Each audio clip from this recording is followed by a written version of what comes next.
नमस्कार दोस्तों। ललित मोदी आजकल काफी न्यूज में है। एक तो कंट्रोवर्शियल ट्वीट्स करना इनकी हॉबी है।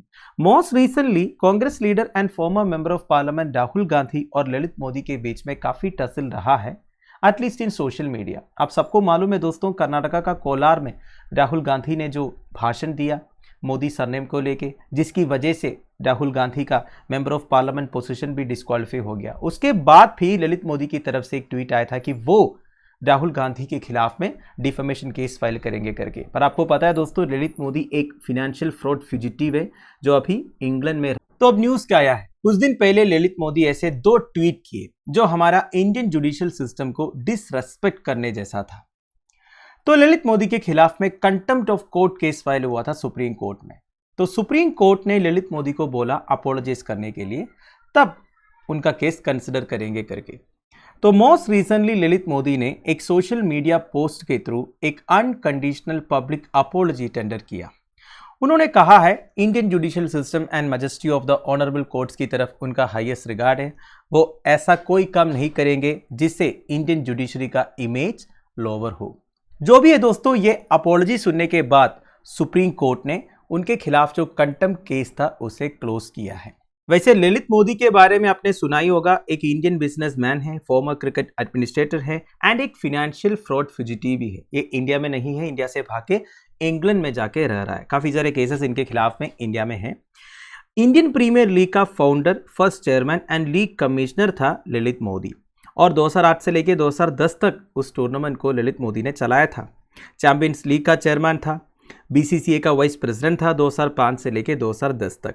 राजस्थान क्रिकेट एसोसिएशन का भी प्रेसिडेंट था 2005 से लेकर 2009 तक, ठीक है। एंड पंजाब क्रिकेट एसोसिएशन के वाइस प्रेसिडेंट भी थे। खास बात यह है दोस्तों, राजस्थान के former chief minister Vasundhara Raje Scindia के क्लोज एसोसिएट था ललित मोदी जो है।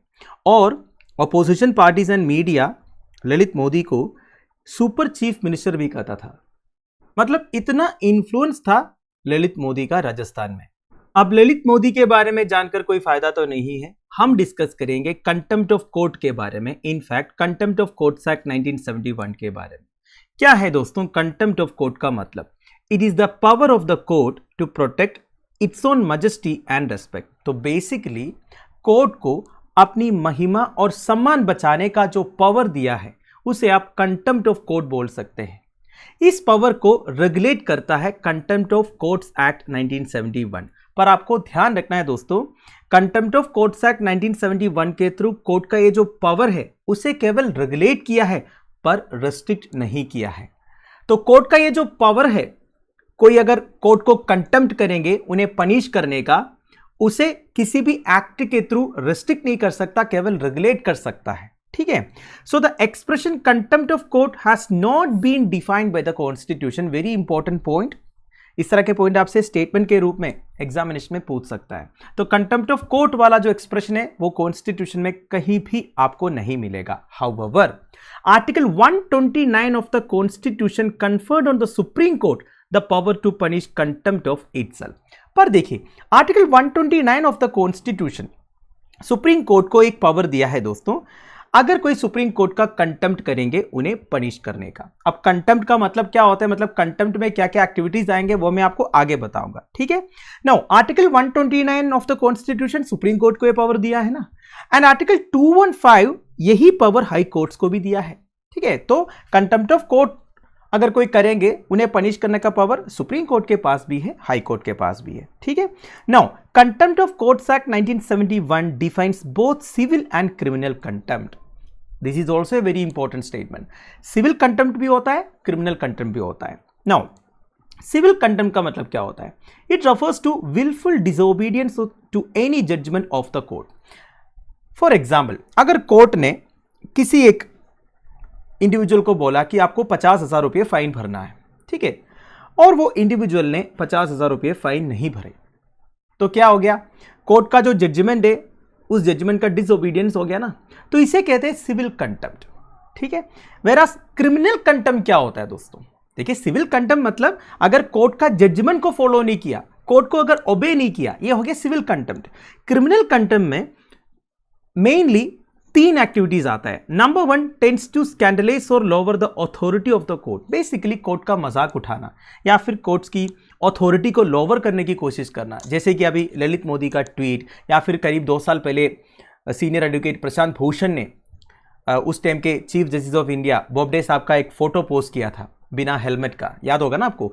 तो वो सब कोर्ट की अथॉरिटी को लोअर करने का एक एक्टिविटी था, तो वो क्रिमिनल कंटेम्प्ट में आता है।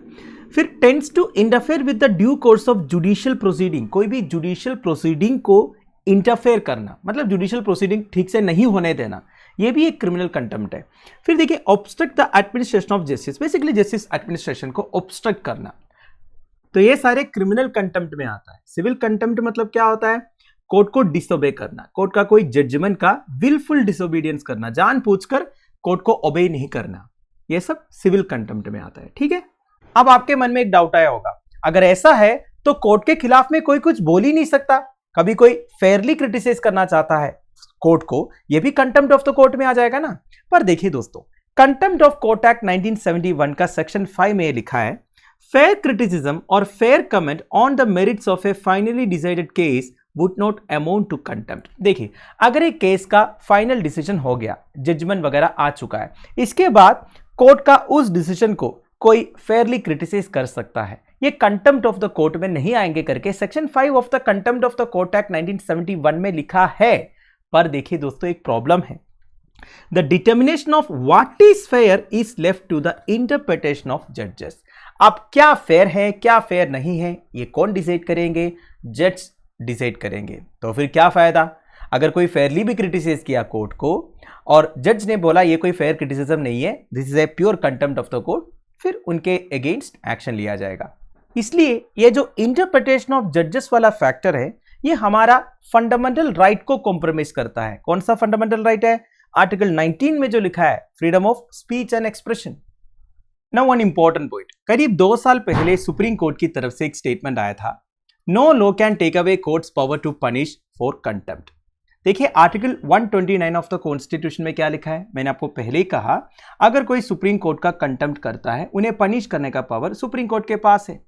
तो सुप्रीम कोर्ट ने इसी के रिगार्डिंग 2 साल पहले यह बोला था, अगर पार्लियामेंट कोई लॉ पास करता है या फिर कंटेम्प्ट ऑफ कोर्ट एक्ट 1971 को वो अमेंड करता है, इसका मतलब ये नहीं है आर्टिकल 129 के अंडर सुप्रीम कोर्ट के पास जो पावर है वो चेंज हो जाएगा। कोई भी पार्लियामेंट्री लॉ से सुप्रीम कोर्ट का ये पावर जो है वो चेंज नहीं कर सकता, इस तरह सुप्रीम कोर्ट ने बोला था। इसलिए मैंने आपको इधर कहा था, कंटेम्प्ट ऑफ कोर्ट्स एक्ट 1971 के अंडर जो प्रोविजन है, वो कंटेम्प्ट ऑफ कोर्ट वाला जो पावर है सुप्रीम कोर्ट के पास या हाई कोर्ट के पास, उसे केवल रेगुलेट करता है बट रेस्ट्रिक्ट नहीं कर सकता, क्योंकि supreme court and high court के पास ऑलरेडी कॉन्स्टिट्यूशन द्वारा दिया हुआ पावर है अपना कंटेम्प्ट को पनिश करने। ये जो पावर्स है कोर्ट के पास हमेशा रहेंगे, क्योंकि ये कॉन्स्टिट्यूशन में लिखा है, और कॉन्स्टिट्यूशन का कस्टोडियन कौन है, सुप्रीम कोर्ट ऑफ इंडिया है।